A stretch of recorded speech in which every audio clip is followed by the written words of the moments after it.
എല്ലാവർക്കും കേരള ഇൻസൈറ്റ് ചാനലിലേക്ക് സ്വാഗതം. ഇന്നത്തെ വിഷയം എന്ന് പറഞ്ഞത്, കഴിഞ്ഞ ദിവസം ഒരു ധവളപത്രവുമായി നിലവിലുള്ള സർക്കാർ നിയമസഭയിലെത്തി. ധവളപത്രം എല്ലാവർക്കും വിതരണം ചെയ്തു.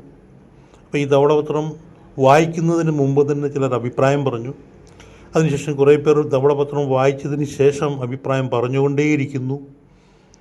ഇത് ശരിക്കും പറഞ്ഞാൽ കേരളത്തിലെ നിലവിലുള്ള സാമ്പത്തിക സാഹചര്യത്തെക്കുറിച്ച് മുഖ്യമന്ത്രി അവതരിപ്പിച്ച ഈ ധവളപത്രം സാധാരണക്കാരായ എല്ലാവർക്കും മനസ്സിലായി എന്താണ് നിലവിൽ ഇവിടെ നടന്നുകൊണ്ടിരിക്കുന്നത്.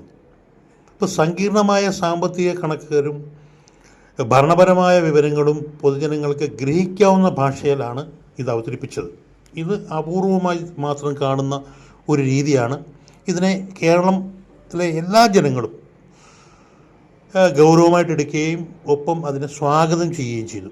അപ്പോൾ അതേസമയം ആ ധവളപത്രത്തിൻ്റെ ലക്ഷ്യം മുൻ സർക്കാരിനെ കുറ്റപ്പെടുത്തലല്ലെന്ന് പ്രത്യേകം ഇത് അവതരിപ്പിച്ച മുഖ്യമന്ത്രി തന്നെ വിശദീകരിക്കുകയുണ്ടായി. ഒരു സംസ്ഥാനത്തിൻ്റെ സാമ്പത്തിക സ്ഥിതി എന്നത് ഒരു പാർട്ടിയുടെയോ ഒരു സർക്കാരിൻ്റെയോ മാത്രം വിഷയമല്ല. അത് ഓരോ സാധാരണക്കാരൻ്റെയും ജീവിതവുമായി ബന്ധപ്പെട്ട കാര്യമാണ്. ഇത്തരത്തിൽ വളരെ വ്യക്തതയോട് അവതരിപ്പിച്ച ഒരു രാഷ്ട്രീയ രേഖയെ രാഷ്ട്രീയ വൈരാഗ്യത്തിൻ്റെ പേരിൽ തള്ളിക്കളയാനും അത് നുണയാണ് എന്ന് പ്രചരിപ്പിക്കാനും ചിലർ ശ്രമിക്കുന്നുണ്ട്. അത് ദൗർഭാഗ്യകരമാണ്. പ്രത്യേകിച്ച് ഒരു കാര്യത്തിൽ സത്യാവസ്ഥ ജനങ്ങൾക്ക് എളുപ്പം മനസ്സിലായി. അത് കേരളം സാമ്പത്തികമായി വലിയ ബുദ്ധിമുട്ടിലാണ് എന്ന് എല്ലാവർക്കും അറിയാം. ഒപ്പം ധവളപത്രത്തിലും ഇത് തന്നെയാണ് പറയാൻ ശ്രമിച്ചിരിക്കുന്നത്. അപ്പോൾ നമ്മൾ മറ്റൊരു കാര്യം കൂടി ഓർക്കണം. നമ്മളെക്കാൾ വളരെ ബുദ്ധിമാന്മാരായിട്ടുള്ള ആളുകളാണ് നമ്മുടെ മുമ്പിൽ നിൽക്കുന്നത്. അപ്പോൾ നമ്മൾ സംസാരിക്കുന്ന കാര്യങ്ങൾ അവർക്ക് മനസ്സിലാകില്ല എന്ന് ധരിക്കുന്നതും അവർ നമ്മളെക്കാൾ അജ്ഞരാണ് എന്ന് ധരിക്കുന്നതും ഒരു മൂഢന്മാരുടെ ലക്ഷണമാണ്.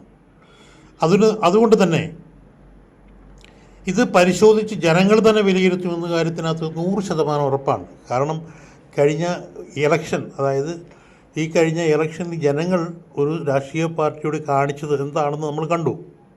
വളരെ ദയനീയമായ രീതിയിൽ അവർക്ക് പരാജയപ്പെടേണ്ടി വന്നു.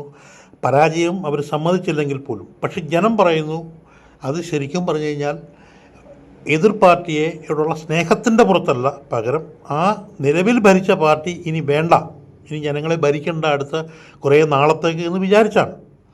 അപ്പോൾ ജനങ്ങൾ ചിന്തിക്കുന്നത് മാത്രം ഈ ജനാധിപത്യ രാജ്യത്ത് നടക്കുമെന്നുള്ള കാര്യം നമുക്ക് ബോധ്യപ്പെട്ടു കഴിഞ്ഞു. അപ്പോൾ കേരളത്തിലെ രാഷ്ട്രീയ സംസ്കാരത്തിൻ്റെ വലിയൊരു പ്രശ്നമെന്നത്, ആരെങ്കിലും ഒരു നല്ല കാര്യം പറഞ്ഞാലോ അവതരിപ്പിച്ചാലോ അതിൻ്റെ യഥാർത്ഥം തുറന്നു പറയാൻ ശ്രമിച്ചാലോ അതിനെ ചർച്ച ചെയ്യാതെ പോലും എതിർക്കുക എന്നതാണ്. ഇതിൻ്റെ ഏറ്റവും വലിയ നഷ്ടം സംഭവിക്കുന്നത് സാധാരണപ്പെട്ട നമ്മളെപ്പോലുള്ള ജനങ്ങൾക്കാണ്. കാരണം രാഷ്ട്രീയ പാർട്ടികൾ തമ്മിലുള്ള പോരാട്ടങ്ങൾ അവസാനിക്കുമ്പോഴും സാമ്പത്തിക പ്രതിസന്ധി, വിലക്കയറ്റം, തൊഴിൽ ക്ഷാമം, കടബാധ്യത എന്നിവയുടെ ഭാരം വഹിക്കുന്നത് ജനങ്ങളാണ്. ഇവർക്ക് ഭരിച്ചിട്ട് ഇറങ്ങിപ്പോയാൽ മതി. നമ്മളെപ്പോലുള്ള സാധാരണപ്പെട്ടവരാണ് ഇതിൻ്റെ ബാധ്യത അനുഭവിക്കുന്നത്. ഇനി വരുന്ന നികുതി വർധനവും മറ്റു വരുന്ന സാമ്പത്തികമായി ജനങ്ങളുടെ അടിച്ചേൽപ്പിക്കാൻ പോകുന്ന എല്ലാം ജനങ്ങളാണ് ഇതിന് ഉത്തരവാദികൾ. ഒരു സംസ്ഥാനത്തിൻ്റെ ഭാവിയെക്കുറിച്ചുള്ള ഗൗരവമായ ചർച്ചകളെ രാഷ്ട്രീയ അന്ധവിശ്വാസങ്ങളുടെ അടിസ്ഥാനത്തിൽ അല്ല വേണ്ടത്, യാഥാർത്ഥ്യങ്ങളുടെ അടിസ്ഥാനത്തിലായിരിക്കണം. കേരളം ഇന്ന് നേരിടുന്ന ഈ വിഷയം അല്ലെങ്കിൽ ഈ പ്രശ്നം പരിഹരിക്കപ്പെടാൻ പരസ്പരം കുറ്റപ്പെടുത്താതെ നിലവിലുള്ള സാഹചര്യം മനസ്സിലാക്കി അത് പരിഹരിക്കുക. ധവളപത്രം രാഷ്ട്രീയമായൊരു പകപോക്കനല്ല, പകരം നമ്മുടെ സാമ്പത്തിക സ്ഥിതി മനസ്സിലാക്കാനുള്ള ഒരു വൈറ്റ് പേപ്പറാണ് എന്നുകൂടി മനസ്സിലാക്കുക. എന്തായാലും അന്ധമായ രാഷ്ട്രീയം ഒരു സമൂഹത്തിന്, ഒരു രാജ്യത്തിന് തന്നെ അപകടകരമാണ്.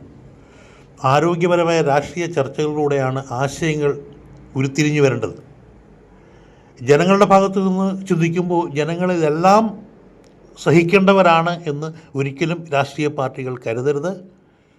എന്തായാലും ഇനി വരുന്ന ആളുകൾ ഈ ധവളപത്രവുമായി ബന്ധപ്പെട്ട കാര്യങ്ങളിൽ ഗവൺമെൻറ്റിൻ്റെ എന്താണ് അവരുടെ തുടർ നീക്കം എന്ന് നമുക്ക് ചർച്ച ചെയ്യേണ്ടി വരും. വീണ്ടും കാണുന്നതുവരെ നന്ദി, നമസ്കാരം.